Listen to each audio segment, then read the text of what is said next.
A lot of people ask me, is it real? It's just in the computer, right? So how can it have any value? Well, that's an interesting question, but I think I should ask them a question and you a question in response. How come software, computer software, has a value? How come the apps on your phone like Facebook have value?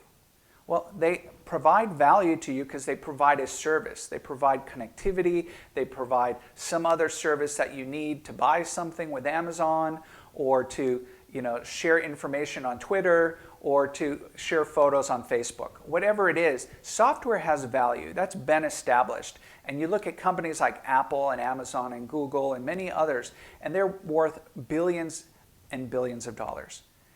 It's a similar case with cryptocurrencies. What makes it real? What is real? Real is something that we agree to as having value. A buyer and seller agree. Why does gold have value? Why does the piece of paper called a US dollar bill or a euro in your pocket have value? Again, it's because the buyer and the seller, the person sending and receiving, agree that it does. So ultimately, that's the case. But I'll take it one step further.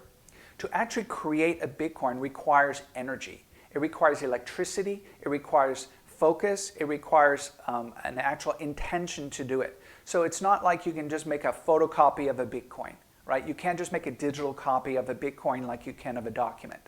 So it does have real cost to create. So just like you would mine a piece of gold out of the earth, you really have to mine a Bitcoin out of some digital data. And with that digital data, you can mine an actual Bitcoin. In fact, they call it mining Bitcoin.